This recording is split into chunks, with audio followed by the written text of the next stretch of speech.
everyone, welcome to another video where I have no idea what I'm doing. This is kind of a series now, isn't it? I mean, I'm learning how to talk on camera, so that's already one new thing, but the real new thing for this video is macrame. So I was at my sister's place a while ago, and she was talking about her plans for decorating their living room, and she wanted 3 macrame plant hangers in one corner, and then a macrame wall hanging in the center of this gallery wall she's making. And of course, I was just like, oh hey, I could make those for you. 'Cause you know, makers gotta make. But as I mentioned, I have never done macrame before. Like, not even in some childhood class where I seem to have learned so many random crafting skills. Unless you count making a friendship bracelet. There's no way I got through childhood without making a friendship bracelet. So I could have just, you know, gathered the supplies, bought a pattern, turned out a couple or, 4 macrame pieces, but that's not really how I do things now, is it? So here I go on a deep dive into a whole new craft, with the end result hopefully being 1 macrame wall hanging, 3 macrame plant hangers, entirely of my own design, is my goal, for my sister's living room. What could possibly go wrong?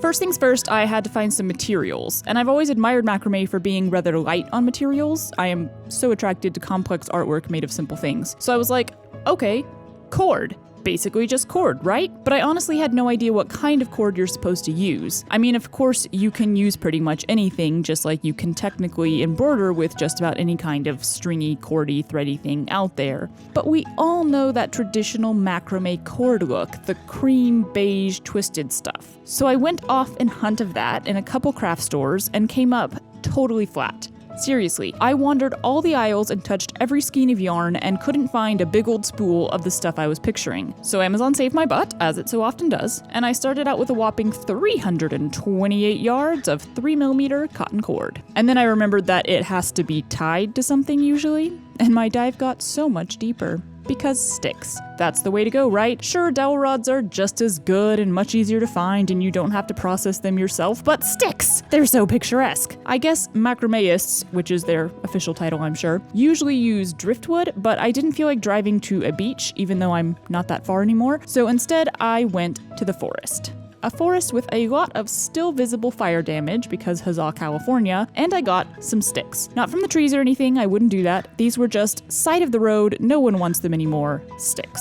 And then those sticks laid on my balcony for a long time while I tried to figure out how to turn them into usable macrame anchors. And oh yes, I did consider just giving them a quick clean and using them, and if I was just doing this for me, for fun, that's probably what I would have done. But even though I'm not selling these or anything, it's still for someone else, which meant I couldn't cut corners. Which meant I just needed a few supplies in about a week to turn out some clean, smooth, sealed sticks for future use. If you're curious about the process, I'll break it down into a few steps here. Sand the sticks. Bleach the sticks for several hours. Not straight bleach, just a few cups in a full tub, and oh yeah, these babies float, so you have to figure out a way to hold them under the water and then keep refilling the tub because the drain stopper doesn't actually seal tight enough. Dry the sticks. This took a few days of being outside. Re-sand the sticks, just to take off any last splintery bits. Spray paint the sticks. I used a clear matte paint and gave them a pretty solid coverage, especially on this half-burnt one that was still leaving black streaks on my fingers before being sealed. Ta-da! I have usable stick hangers. Way more than I needed to, so my sister really gets the pick of the litter here. And while I was waiting days for these to dry, I decided that the plant hangers would have their own built-in macrame loops to hang on, so I don't need to get any extra supplies for those. Which means, can it be true, it's time to tie some knots. May my college stagecraft knot tying class carry me through. I started with a constrictor knot, just to get my little sampler piece hanging. Cut a few lengths of cord, and of course the next knot I've got to try is lark's head, just to get these pieces on here. I know there are more complex ways of mounting the cords, but let's face it, lark's head and reverse lark's head are the ones everybody seems to use. I'll go with reverse for now. And now I'm just going to start working on one type of knot at a time until I feel like I've got it down. I'll link the video and website that I use for all this info below because Lord knows I am not the expert here. First up is the square knot, where you cross one outer cord over the fillers, then place the other outer cord in front, cross it behind the fillers, and bring it through the hole from behind. I'll repeat the steps in the opposite direction to make one full square knot. Now for spiral knot, which I guess is also called a half knot. makes sense because it's just half the square knot done over and over, which makes it automatically twist into this spiral. And now for the half hitch knot, which really doesn't seem like it deserves the title knot, if I'm being honest. I mean, that's not a knot, it's just laying there. Nice pattern though. I switch directions each time, which I think technically makes it into an alternating half hitch chain? Getting into some slightly more complex stuff, now I'm doing a series of double half hitch knots, which, okay, isn't that name a bit contradictory or redundant or both at the same time? If you're doubling the halves, it's just a hitch knot, right? I started with a diagonal double half hitch, which was going great from left to right. Then I tried to go right to left, and it was like being back in dance class when you do a combination and the teacher would yell out, "Now reverse it!" Immediate loss of brain function. It took some work, or more accurately, some very slow video watching, but I finally got there in the end. Now for horizontal double half hitch, I need an extra piece of cord that gets tied in or cast on. This one didn't give me too much trouble. And finally, vertical double half hitch, which also uses an extra cord.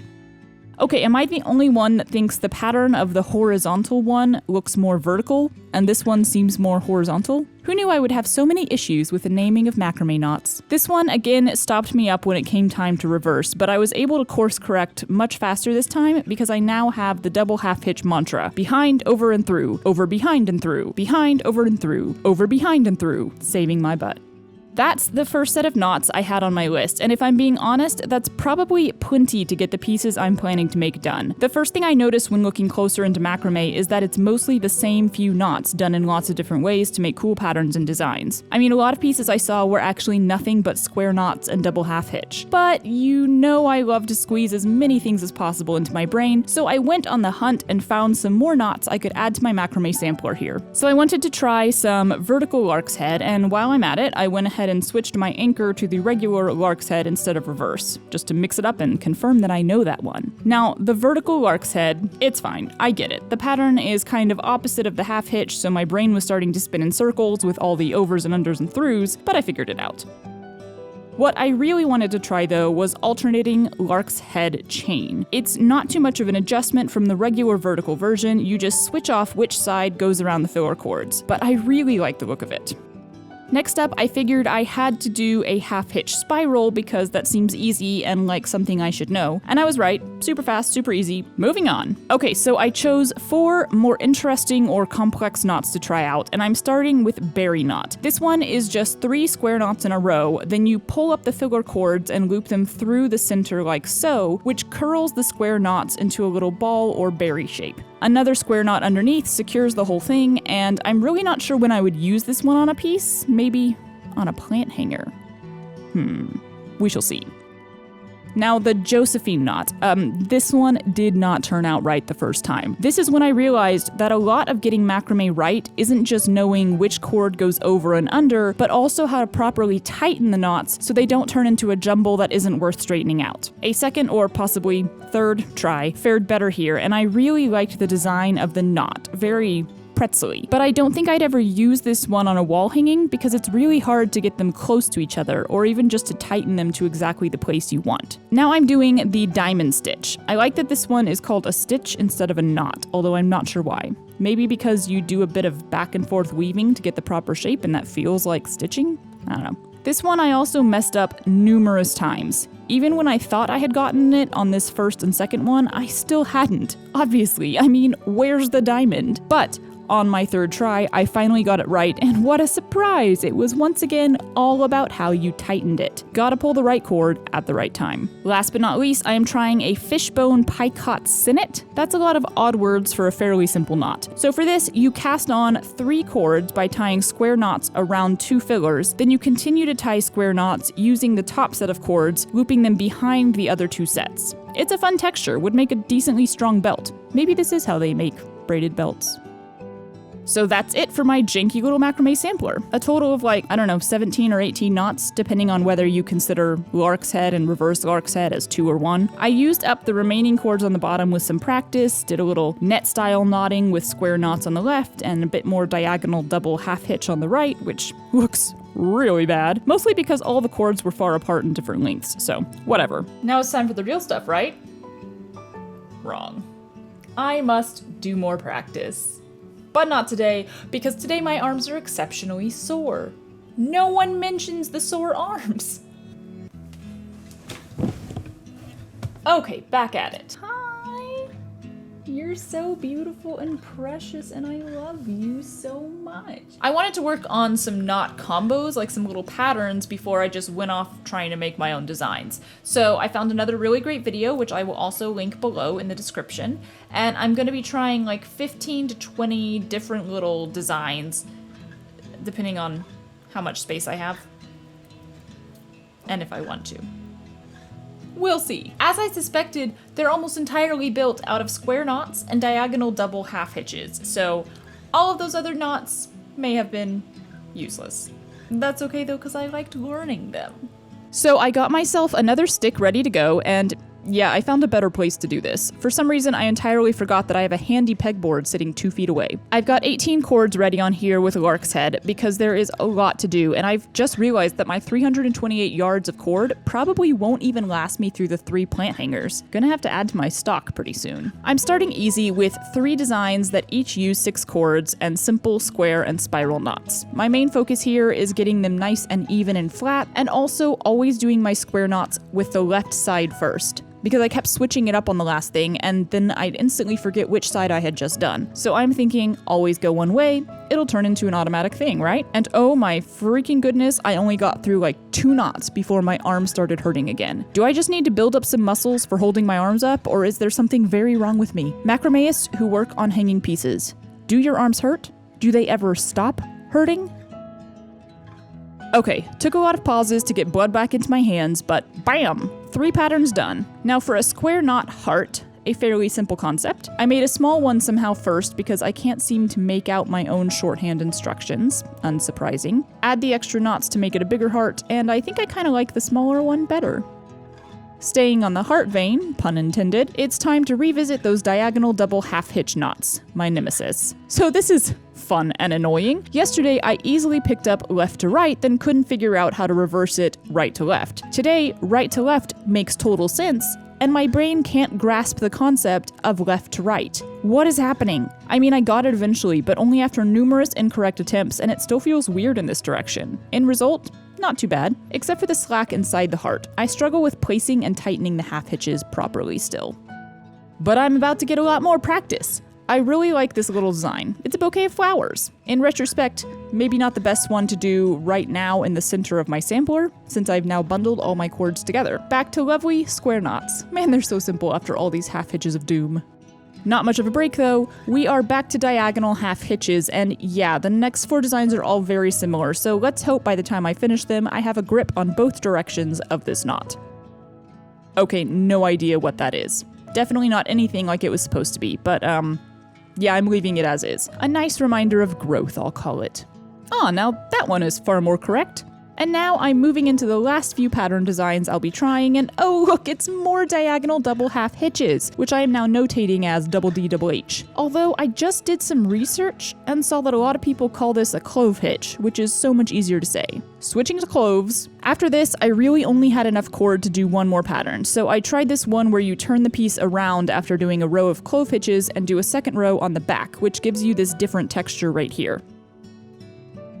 And that's my pattern sampler done. Just have to trim the ends up and then I can move on to the real pieces. So, what was the unexpected part of macrame? There are a few things. The first thing that I did not expect about macrame is just how much cord it uses. I was halfway through my giant spool before I even started a real piece, and in the end, I had used something like 1,000 yards of cord. The second thing I did not expect is just how much math is involved. And instantly, winging it turned into redoing everything a million times because seriously, I suck at math. I mean, right from the start, I was just so wrong. I wanted 3 sides to my hanger, each with 4 cords, so I cut 12 total cords. If you're faster than me at adding things up, you'll have already realized that doubling 12 cords at the center will give you 24 total cords, 6 groups of 4. It's so much cord! But I'm not one to waste a chance to practice, so lo and behold, I have a plant hanger. A really, really bad one. Ultimately, I just played around with these cords until I had some semblance of a holder for this pot, so it's whatever. The third thing I did not expect about macrame is how sore your arms will get. Over time, I kind of solved this by moving my pieces around so I was always knotting kind of parallel to my waist. This meant I could keep my arms tucked into my sides like T-Rex or Barbie arms, and they didn't hurt as much then. Also, lotion those hands during downtime because all the cord tying will dry them out. I ended up making 5 more plant hangers, and I definitely got better at it each time, so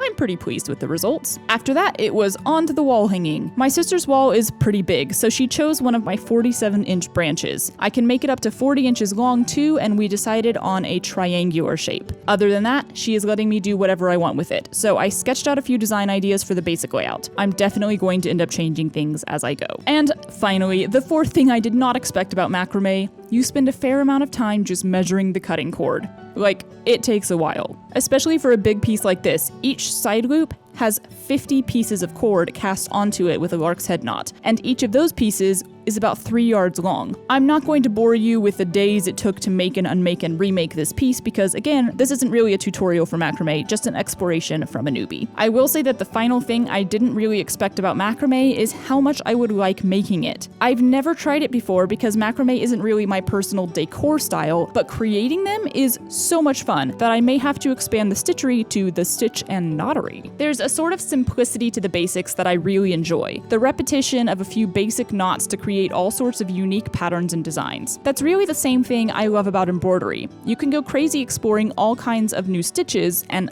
I love doing that. But in the end, a lot of the best pieces you create are composed of a collection of basic techniques, done in a unique way. So thanks for coming with me on this journey into a new art form. I hope it's inspired you to try something new yourself, whether that's embroidery or macrame or something entirely unrelated. As I learned in this video, sometimes a thing that you're not at all interested in turns out to be something you absolutely love doing, so it's always worth a try. I am sure I'll be doing a lot more macrame in the coming months, and not just because I have a huge pile of branches and a lot of leftover cord now. If you'd like to see more about macrame from me, then do let me know in the comments and I'll bring you along for some future explorations. And don't forget to subscribe if you want to see whatever random craft or art form I'll be diving into next. Thanks so much for watching.